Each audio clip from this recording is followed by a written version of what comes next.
Assalamualaikum, salam Malaysia Madani. Kanta 744 dimulakan dengan rangkuman berita-berita utama hari ini dan perinciannya dalam segmen esensi. Kerajaan Johor mengisytiharkan 24 April, Isnin sebagai Hari Kelepasan Am Tambahan negeri itu sempena Aidilfitri.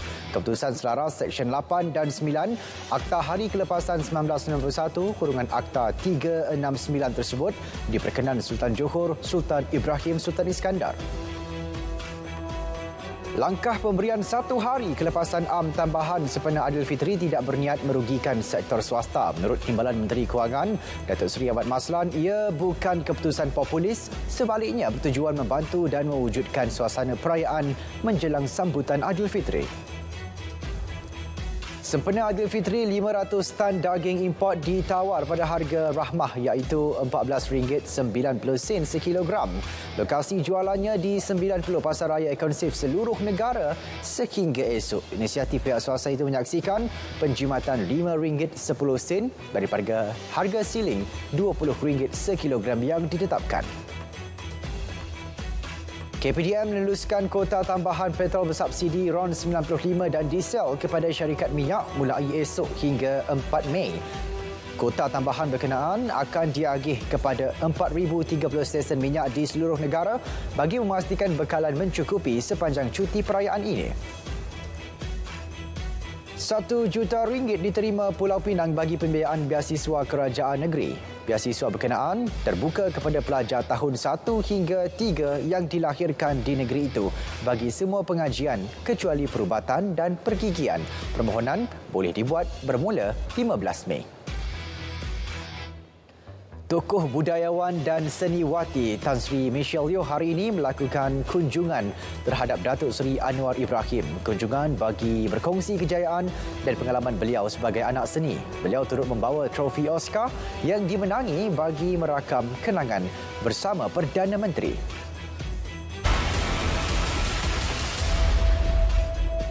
Majlis Rumah Terbuka Madani bersama Perdana Menteri sempena Aidilfitri akan diadakan di Kedah, Kelantan dan Terengganu. Di Kedah, majlis akan berlangsung pada 29 April di Hotel Raya Alustar.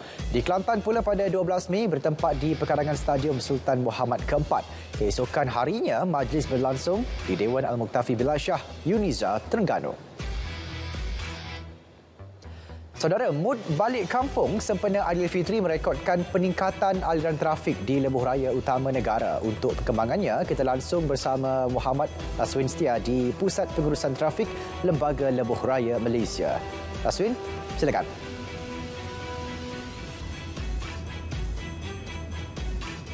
Terima kasih Syairul. Seiring dengan pelaksanaan tol rahmah percuma bermula sejak semalam, pihak LLM menjangkakan aliran trafik akan terus meningkat secara berperingkat dalam tempoh masa 2 hingga 3 hari ini.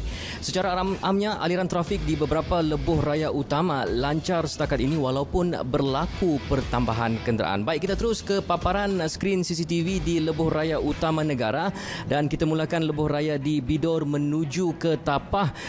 Kelihatan aliran trafik bergerak secara lancar menuju ke utara dan seterusnya kita beralih pula ke lebuh raya plus nilai menunjukkan aliran pergerakan juga lancar bagi pengguna-pengguna jalan raya yang menuju ke arah selatan. Akhir sekali kita lihat di lebuh raya Kuala Lumpur Karak, keadaan trafik mula sesak bagi mereka yang menuju ke kawasan timur menggunakan laluan ini. Baik, inisiatif LLM dengan kerjasama Polis Diraja Malaysia PDRM akan mengaktifkan smart lane di lokasi-lokasi yang dikenal pasti bagi mengatasi kesesakan aliran trafik ketika musim perayaan Aidilfitri nanti. Langkah ini sebenarnya bertujuan mengoptimumkan penggunaan semua laluan bagi membantu melancarkan aliran trafik sekaligus untuk mengurangkan kesesakan bagi para pengguna lebuh raya sepanjang musim perayaan Aidilfitri ini.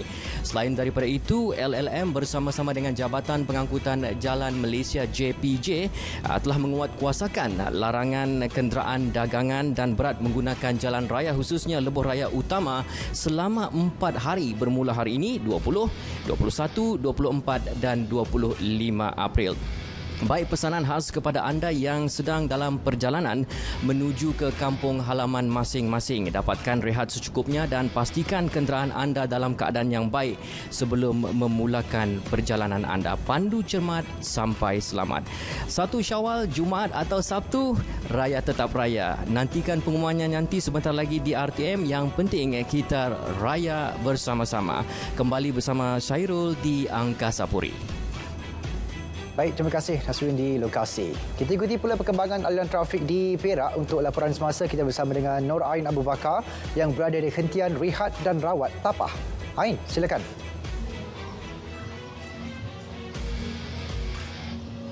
Ya Syairul, keadaan semasa di RNR Tapah ketika ini selepas waktu berbuka puasa berada dalam keadaan baik dan tenang. Tiada kesesakan melampau yang berlaku. Rata-rata pengunjung mula singgah ke kawasan ini sejak daripada pukul 6 petang tadi untuk membuat persiapan berbuka puasa. Beberapa kedai yang menawarkan menu ramah juga dilihat mendapat sambutan daripada pihak pengunjung. Selain itu, di hentian ini juga turut diletakkan paparan semasa aliran trafik sepanjang lebuh raya bagi memudahkan pengguna menyemak status semasa aliran trafik.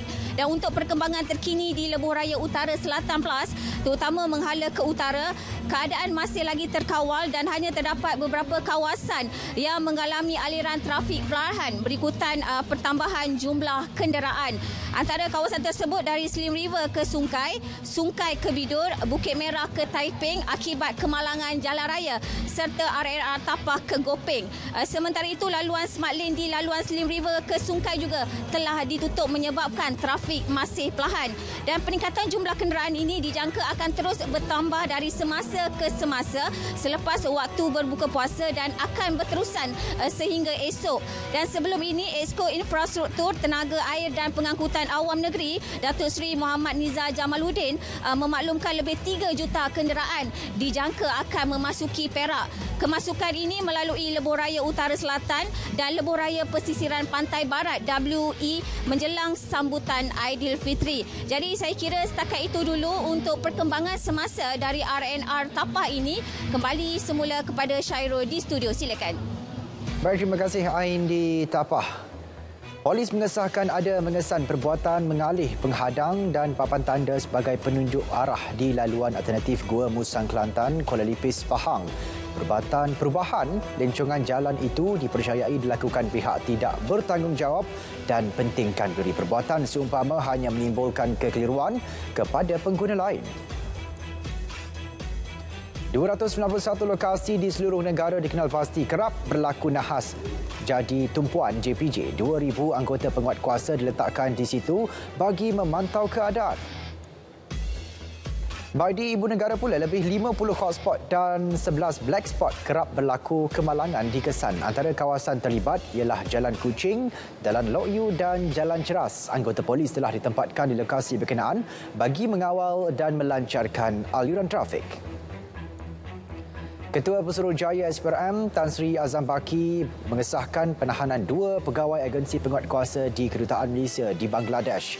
Mereka disyaki menerima rasuah bagi pengeluaran visa luar negara dan kemasukan pelancong dan pekerja Bangladesh ke negara ini. Kedua-dua pegawai lelaki dan wanita itu ditahan 17 April lalu sebaik hadir memberi keterangan di Ibu Pejabat SPRM Putrajaya. Kedutaan Sudan di Malaysia mengulangi komitmen kerajaan dan pihak berkuasa negara ini dalam menjamin keselamatan dan melindungi rakyat Malaysia di Sudan. Mereka turut menghormati kewajipan di bawah Undang-Undang Antarabangsa dan Konvensyen Vienna untuk melindungi semua premis dan kaki tangan diplomatik.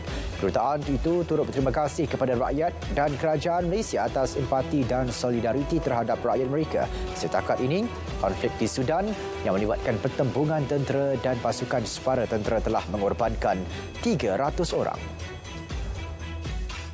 Umat Islam yang menunaikan solat sunnah Aidilfitri di mana-mana masjid dan surau di Kedah amat digalakkan memakai pelitup muka.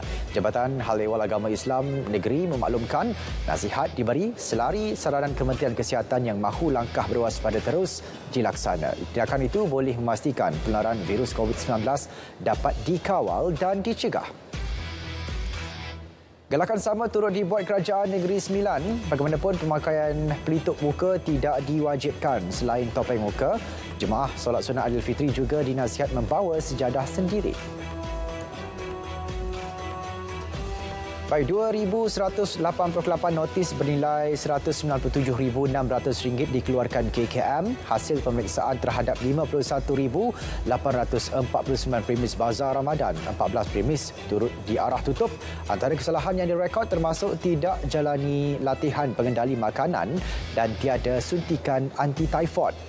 2 kes keracunan makanan yang dibeli dari Bazar Ramadan juga diterima dari 23 Mac hingga 13 April lalu.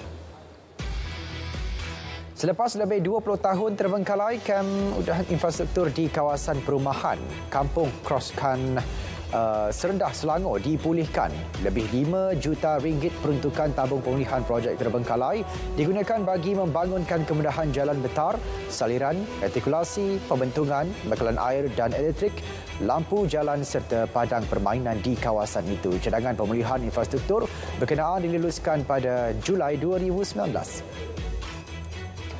Sebuah kilang plastik di Teluk Panglima Garang musnah 80% akibat kebakaran. Menurut Bomba Selangor, kejadian berlaku sekitar 2.45 minit pagi tadi. Tiada mangsa terlibat insiden, punca sebenar dan jumlah kerugian sedang dikenal pasti. Hanya sekali amaran diberi KPDN Melaka terhadap peniaga yang gagal meletakkan tanda harga pada barang jualan. Sekiranya kesalahan itu dikesan dalam operasi pemantauan berikutnya, kompaun akan terus dikenakan. Operasi dipergiat terutama musim perayaan.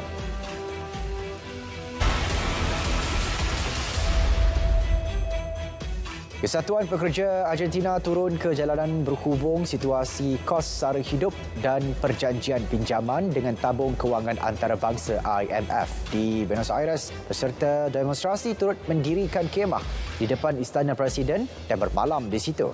Perjanjian dengan IMF mendorong kerajaan mengurangkan perbelanjaan sosial. Malam ke-28 Ramadan di Masjidil Haram menyaksikan lebih 2.5 juta jemaah membanjiri masjid tersebut.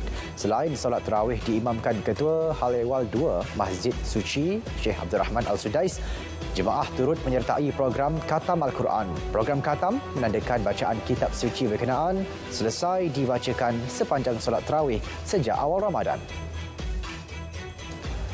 Bazar Aidilfitri di Singapura yang kembali dibuka dengan kapasiti penuh tahun ini jadi tumpuan rakyat negara seberang tambak itu.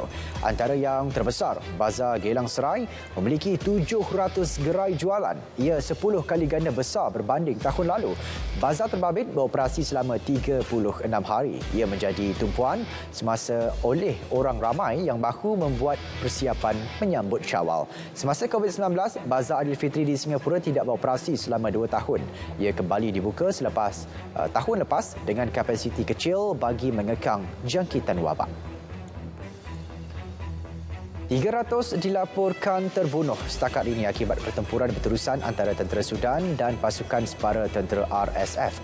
Jumlah mereka yang cedera pula melonjak kepada 3,000 orang. Pertubuhan Kesihatan Dunia mendakwa akses terhadap bekalan elektrik, makanan, air, kaki tangan dan bekalan perubatan semakin berkurangan. Ia mengakibatkan banyak kemudahan kesihatan tidak dapat berfungsi sempurna biarpun berdepan jumlah pesakit yang ramai.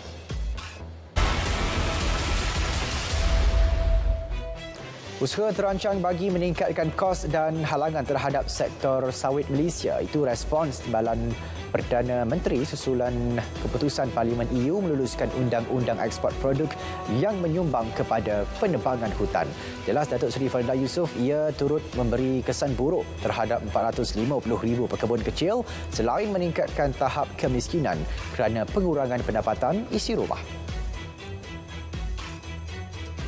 Indeks pelopor IP Malaysia yang mengukur jangkaan naik turun ekonomi meningkat 0.6% kepada 111.6 mata pada Februari 2023 berbanding 110.9 mata tempoh sama tahun lalu. Menurut Jabatan Perangkaan, pertubuhan memberi isyarat keadaan ekonomi lebih optimistik dalam tempoh terdekat. Menerusi kenyataan, trend peningkatan selari pertumbuhan bulanan IP sebanyak 2.9% pada Februari 2023 berbanding penyusutan 1.5% bulan sebelumnya. IP mencatatkan mata indeks lebih baik berbanding bulan sebelumnya iaitu 99.41 mata. Meski masih berada di bawah trend 100 mata, prospek ekonomi dijangka lebih baik dalam tempoh terdekat. Ia disokong permintaan domestik dan langkah dasar berdaya tahan di bawah belanjawan 2023. Indeks harga pengguna IHP yang mengukur kadar inflasi mereda kepada 3.4% pada Mac 2023. Ia didorong oleh penurunan harga petrol tanpa pelambang Bron 97 yang meredakan inflasi kumpulan pengangkutan kepada 2.4%. Namun, inflasi bagi makanan dan minuman bukan alkohol serta restoran dan hotel masih kekal tinggi meski lebih rendah berbanding Februari 2023. Saudara, paparan itu mengakhiri Kanta 744. Menyusul selepas ini berita perdana bersama Andy Reza Rohadian dan Megaret Gampang untuk paparan lebih komprehensif. Saya Syarul Islam. Assalamualaikum. Salam Malaysia.